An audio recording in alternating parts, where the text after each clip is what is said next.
Thank you so much. Thank you so much for the applause. That's fantastic. I'm really happy to be here. I want to talk about growing the Polkadot ecosystem, the Scytale method. And I structured this talk in this way. I want to give you an overview of the main claims. And I want to introduce Scytale Ventures and the Riot Institute. I want to talk about experiences that we had from 5 years doing technical reviews, but also deep tech research with Scytale Ventures. And also, we identified in this context a lot of challenges for builders. So we have been asking a lot of the developers and different projects and founders about their challenges and elements that they had with working with Substrate and with the Dozama ecosystem. I want to introduce the Scytale method as a way to reduce technological risk, also with the proactive research. And I want to also give you a conclusion how that could actually help growing the Polkadot ecosystem. So firstly, an overview of what I'm covering in the talk. So I want to speak about 10 years of work experience with founders, with different startups, with projects in the blockchain system, blockchain ecosystem, larger blockchain ecosystem, and a 5-year emphasis on Polkadot-related technologies, and of course Polkadot, Kusama, and the likes. And I will present a few challenges that we have found out that we had on our own, but also we found out a few elements and challenges that founders have when moving to Polkadot, moving to Substrate, utilizing Substrate, and the likes. And the Scytale method is a proactive approach to mitigate this risk in this move, in the move to Polkadot, in the move to the Dozama ecosystem. And so we want to support founders and teams to effectively grow with the ecosystem, but not only with the Dozama ecosystem, also with the Scytale ecosystem, which is an ecosystem in itself. So, to give a quick introduction, I will start with me, but very briefly. I'm head of research at Scytale Ventures. I'm also the director of the Riot Institute for Future Crypto Economics. And I'm very interested in working with a lot of different open source technologies, open source domains. I'm also board alumni of the Open Source Hardware Association. I'm also a Polkadot ambassador. It's not listed here, but that's also something I'm proud of. I see some of my colleagues here also from the ambassador, so that's very cool crowd. You can find more information about me if that's of any interest on my website. But to speak more about the Institute and specifically about Scytale Ventures, to introduce the Institute, Riot is an institute that is an NGO and is a research institute, one of the first institutes that looked at blockchain early on. So we have been starting in 2012 with developer-focused and researcher-focused events and a lot of workshops. So we're trying to also offer people who don't have this rigorous academic background a way how to get into the research game. So in this context, we have conducted over 30 research projects. We have done over 18 publications, and we did a lot of research residencies where we invited also people to work at different locations around the world with an emphasis on Vienna in Austria. And what's more important for today to speak about,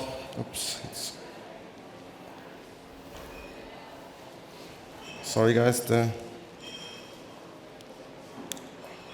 rebooting the clicker.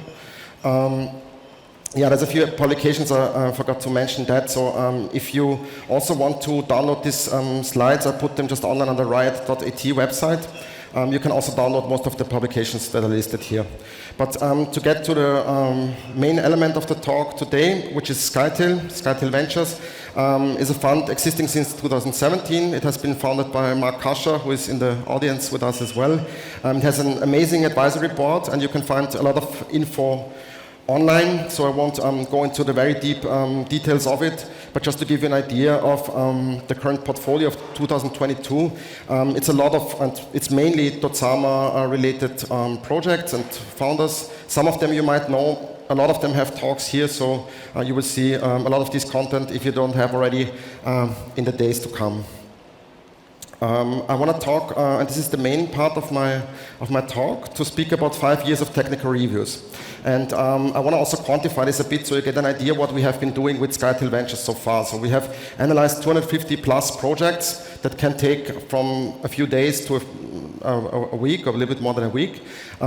We did a lot of tech analysis on 60 projects that can usually take a month to a bit more than a month. And we did deep tech analysis for around 20 projects, plus minus, which have been taking multiple months. So I want to also explain a bit what that means. What do we do when we do tech analysis at Scytale? So we do usually do this in three sections. So we do tech review, we do tech team diligence, and we assess technological risk and challenges. So it sounds a bit obvious, but what do we do in tech review? You look at the architecture, you try to understand the potential of the underlying technical systems. This is, of course, undertaken by developers. We are digging mainly through PR promises, because as you know, in blockchain, a lot of things are sometimes like they're out there and they're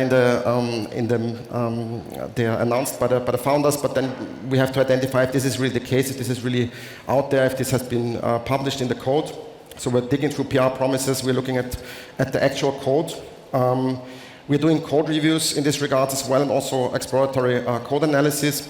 And what's a bit tricky sometimes, but what's still out there though, and what's interesting to me, is to understand from a team diligence perspective also how the team is composed and what the team dynamics look like, because we see there a lot of potential in intersecting and helping the founders, like growing their team and making sure that they can grow also with the team in a perfect way.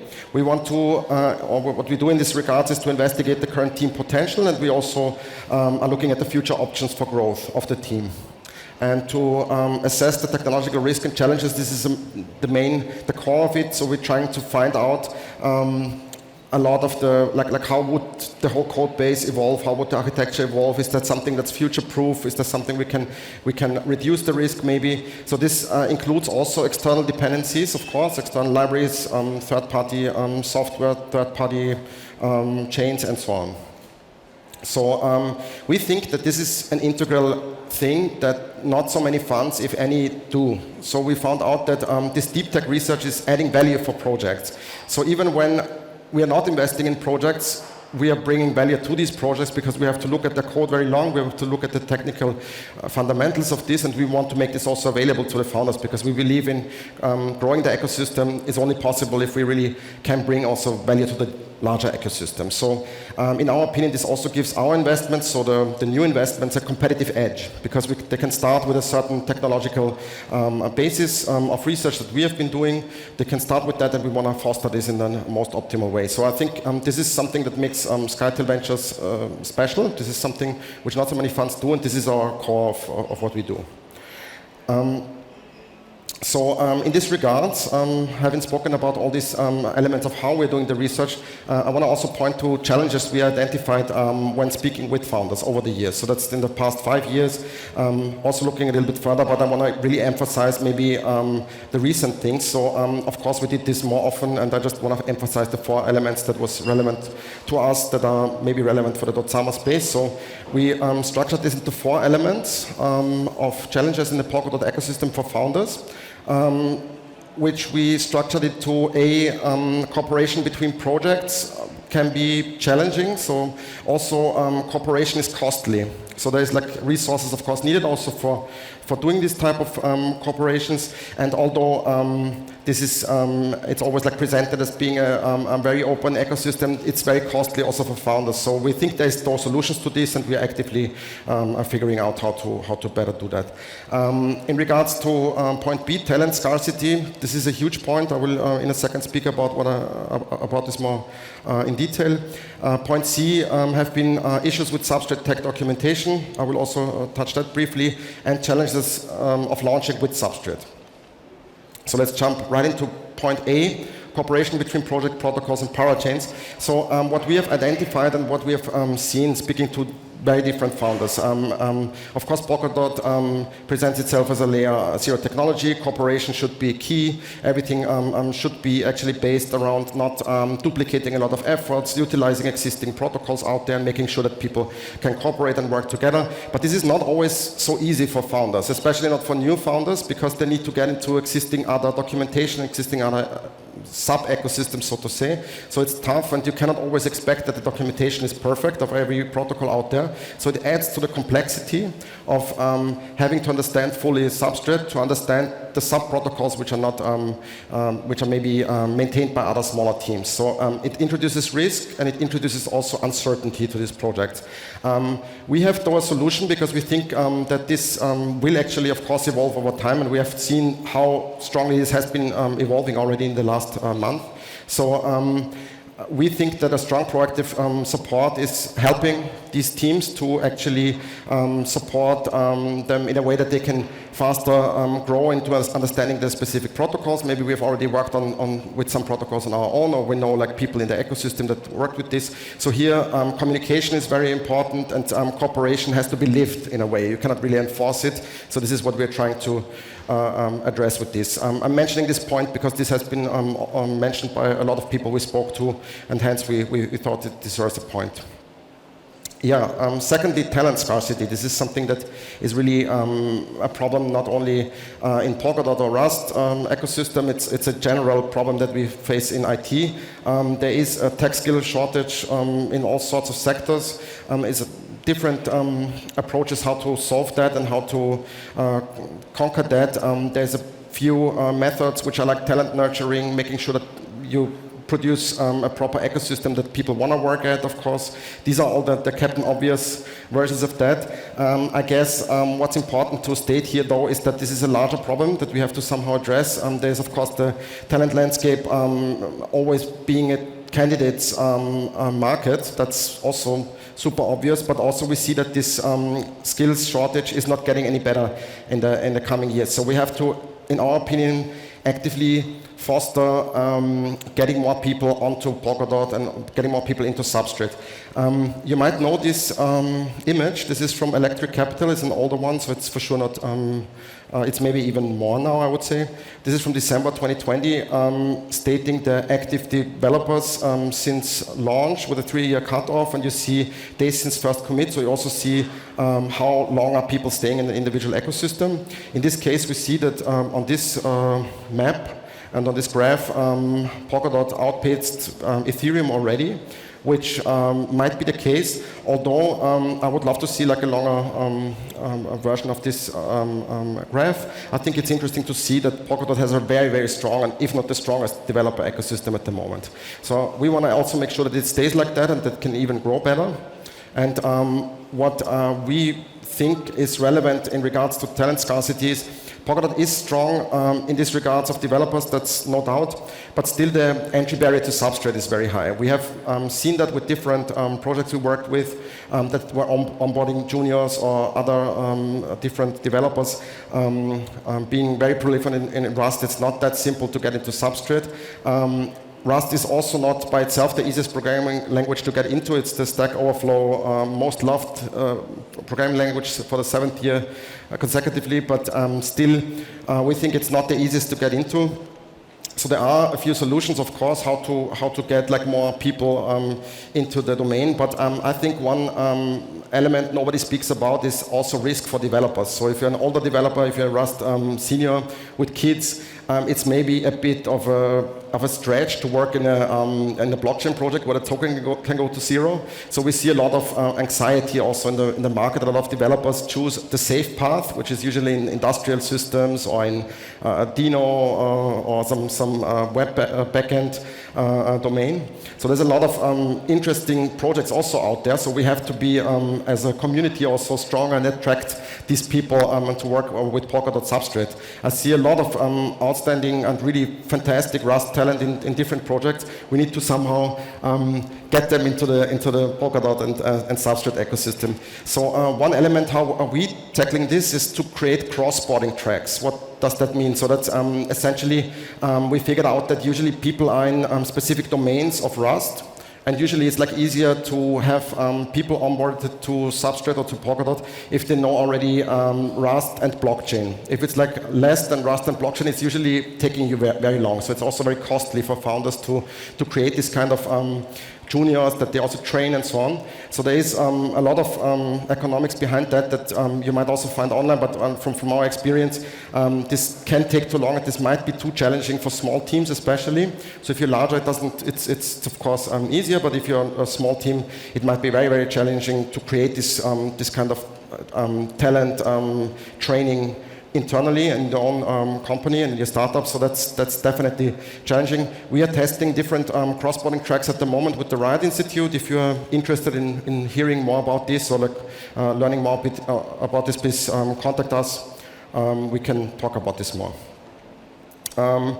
Point C, which was the biggest issues that we found speaking to founders, were, and this might be a bit obvious, although this has changed now in the past weeks and months, substrate documentation. I don't know how many of you are familiar with the substrate documentation. There has been a fantastic update, which was just pushed, I think, a week ago or 10 days ago or so, which is addressing most of the stuff that people told us about, founders told us about, what they don't know, what they don't find, and so on. So there has been a fantastic update. Still, we believe, after speaking to a lot of Rust developers and speaking to a lot of people that are cross-bordered, they told us the how-to style is tough for them. It's like sometimes not so easy to understand why are you doing individual things. So it's you know the how, but you're missing the why.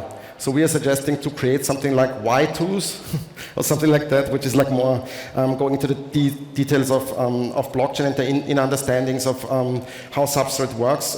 We also believe that one challenge was that there have been significant changes in the versions of substrate, in how things are done. So that's also a significant challenge for a lot of Rust developers especially. So we are suggesting further not only to work on the documentation, but also to foster the development of novel other ways of like teaching people, of working with people and of cross-boarding people. And I think it's already on a fantastic track, but I think there's a lot of things we can improve as well and we can optimize there. Another thing that founders told us are challenging for them are really to launch on substrate. It sounds a bit stupid. What does it mean, launching on substrate? Launching with substrate. Essentially, launch options are for new founders especially, presenting themselves very differently than with Ethereum and other EVM-based chains, obviously. There is, of course, also ways of how to implement that within the Dosama ecosystem and within substrate with specific palettes and so on. But essentially, from an architecture perspective, there's already a lot of misconceptions, a lot of problems that come along, people not understanding the architecture properly. So I think one way that people are seeing it is they are comparing it too much to how Ethereum works. And sometimes that gives them a bit of like problems in the roadmap. So one way or one thing that we identified is always that people are not really understanding the differences between parachains, individual chains that are not connected, and parathreads. There can be, in the worst case, downsides of picking Kusama as an ecosystem or Polkadot as an ecosystem, because in the worst case you can come into this kind of lock-in momentum where you don't really address or reach the other projects that you want to work with, because there is no bridging between Polkadot and Kusama live that would actually solve that. So in some rare cases this could really also mean that you are in a lock-in situation that affects your roadmap. You can, of course, also launch on existing other systems and existing layer ones, Akala, Moonbeam, and so on. That usually also doesn't make everything easier, in our opinion, because it introduces technological risk that you are inheriting from these other projects. So it can be also very challenging for founders. They have to essentially have a team that observes what's happening there. If there's some issues, this could actually bleed into their own ecosystem. So it's a tough one. Another thing that was really interesting for us, so we tried to figure out like how to run a parathread at the moment, but it looks like it's not really working at the moment. For me, this was also like hard to find out, like because this is like something also that the documentation doesn't tell you so much. It's like what can we use now and how can we use it. So it's of course challenging also for founders, and especially for founders to have to know all that. So hence we see a lot of potential in helping founders also in these kind of questions. So I want to present quickly, and this is really like a bit of an easy way to see it, but we think it's like very tangible to understand what the Scytale method is. So with the Scytale method, we are suggesting a proactive approach to mitigate risk that founders have, and that they can be supported optimally, that we can actually work with them, that they can actually better function in the ecosystem, but also that they understand the ecosystem and don't duplicate efforts and so on. That usually starts with a strong technological research and development in the beginning. That's what I outlined a bit, like how are we doing this. We also are supporting our investments with tech and talent early on. That means we're trying to make sure that they have a talent development plan, that they know what are the strengths, what are the weaknesses, what is existing out there in the ecosystem, what do they have to build, and how does that affect the team and so on. We are trying to have a very, very strong interaction with the Scytale ecosystem. That means all the other investments that you have seen. And that means if there's some way of like getting a competitive edge through that, or if they can actually utilize a way of cooperating, that would be fantastic. And we've seen this in the past already working out in a great way.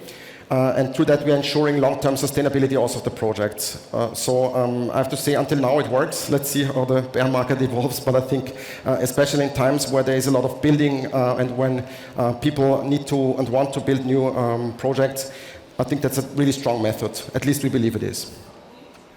One project that we'll be presenting tomorrow is Jure. This is also one project that where we are like having this strong interaction with them and fostering them specifically. They are not on Substrate yet, but will be ported to Substrate. You should check out tomorrow the talk from Alessandro Palombo, the CEO of Jure. And yeah, I guess as a conclusion and as a overview, because maybe I was touching a bit too much different topics here. So I was actually talking about 10 years of work experience in blockchain with a focus on 5 years in the Totsama or like Polkadot or early Polkadot ecosystem. And in this regard, we did a lot of tech reviews, tech analysis, and we identified hurdles that founders have, problems that they have in onboarding to the Substrate ecosystem. Especially these 4 elements have been talent, documentation, cooperation, and launching. And these are problems, but they are solvable. We don't think, though, that the founders necessarily have to solve them. We think that a very organized fund can also solve a lot of these issues. And we're also suggesting that deep tech research gives these projects a competitive edge, so they can have an advantage also in this competitive area where you have like a lot of similar, let's say, protocols that might be on other chains or so on. So we want to give them this competitive edge, and we are tackling this with being like very proactive, working very closely with the investments and with the founders. And yeah, I think until now it's a success story, but and I hope it stays like that. Thank you very much.